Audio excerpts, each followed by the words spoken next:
Yes. Hey guys. I don't know if you guys heard about this, but I'm really excited. There's supposed to be like this awesome eclipse tonight, and it hasn't happened in like 400 years. So I really hope I don't miss it. What? Huh? What? They said Tuesday at like 2 in the morning, right? Yeah, that's like 24 hours ago. But today's Tuesday. Yeah. Oh no. Oh no.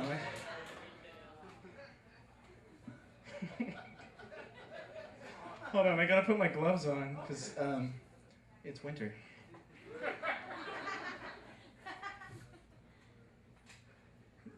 I should have been ready. Oh man.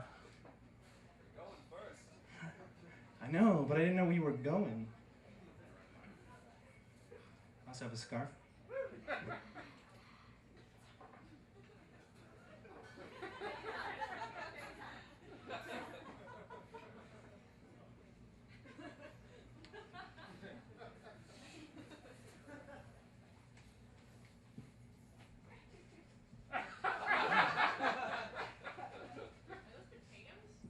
No, it's snow.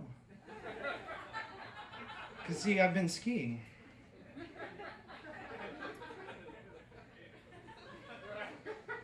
I'll tell you about it in just a second.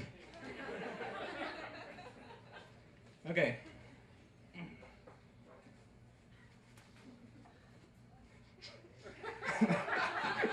Okay, I was sitting by the lockers at the famous Deer Park ski resort in Utah. Tired. Dead tired. It was my second day skiing ever, and my legs were on fire.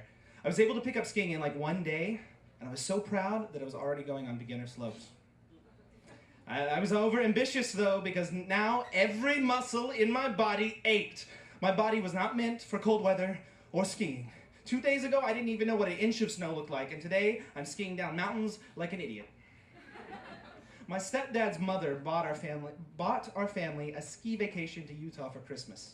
She's like an incredibly nice woman. She even bought us all gear because my family always lived in Houston and we don't have clothes for the snow. My brothers and I had to choose through the gear that my new grandma had bought us and pick what fit us best. I was wearing a blue jacket, black gloves, a scarf, and a hat with a skull and crossbones on it. It might also be important to know that I had long hair at this time, almost down to my shoulders, and a beard that I'd been growing for 2 months. My beard grows very scraggly, and my family was pretty upset that I wasn't going to shave it for Christmas, but I explained that it was for a show, and they had to deal with it. As an actor, sometimes your face is not your own. The family hated my scraggly beard. I wasn't fond of it either, but today it was a huge blessing because it kept my face warm. Right now, though, I'm sitting in the locker room of Deer Park with a peanut butter and jelly sandwich. I was starving and tired and cold, and I didn't have enough energy to walk back up to the lodge. Plus, I hadn't quite mastered how to walk in ski boots, and I didn't want to humiliate myself. Even if I had regular shoes on, I'd probably limp right now, though, because my legs hated me, and I wasn't too fond of myself either. Although I was good at skiing for a beginner, I had fallen quite frequently in the past day and a half, and my legs were really banged up. So I ate the sandwich. Right there in the locker room. Now normally this might sound like a weird thing to do, eating a sandwich in a locker room, but fancy ski resort locker rooms are not like real locker rooms. They are extravagant open areas with lockers and benches and sofas and beds, I don't know, in them, and you don't change in there. You just get your equipment in there. You change somewhere else, apparently. They're like nice family places, so eating a sandwich in a locker room, gross. Eating a sandwich in a fancy ski resort locker room, not too weird. Halfway through my sandwich, though, this like mop-headed blonde kid plopped down next to me, grinning from ear to ear. I didn't quite know how to take it, seeing the whole time I'd been in the locker room, I'd been like scowling in pain, and the kid looked at me and said, "Hi." "Hey," I said back. And he just continues to smile. Maybe he wants a sandwich? I don't know. Hey buddy, you want a sandwich? I have an extra." The kid just sort of giggles. I start looking around the room for a parent, but this little oddball stares at me and smiles. "I like your hat." I'm beginning to think this kid is making fun of me. I mean, thanks. I like to wear pictures of heads on my head. The kid chuckles.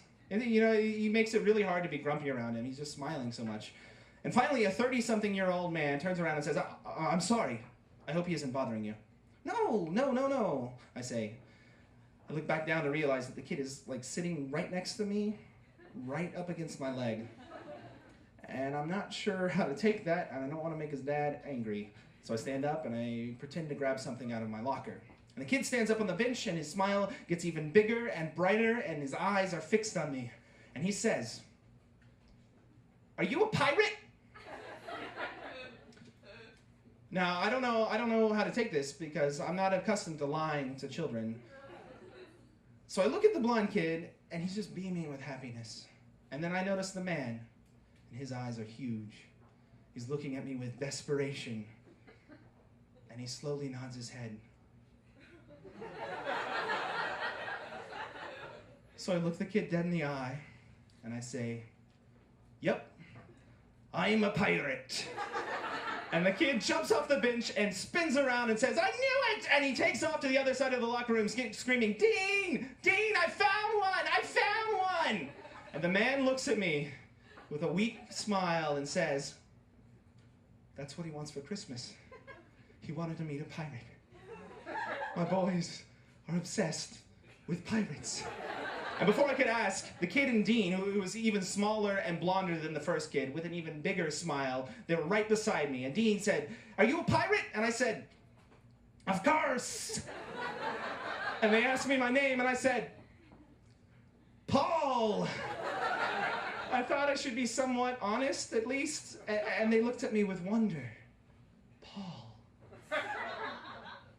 I looked at the man and I said, "Well, I should be going now. I have to catch up with me crew." And the man nodded and began to tell the kids that I had to go and they needed to say bye. "Bye, Pirate Paul," they said in unison.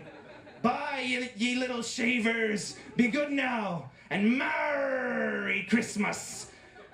And the man mouthed the words, "Thank you so much." And I turned around and I started to walk away. And all I could hear as I was leaving was pure innocence and excitement and the two kids saying, "It was a real one. You said I couldn't find one. It really happened." And as I was trying my hardest to limp not too badly until I was out of sight. And in retrospect, limping wouldn't have been that bad after all. Thank you.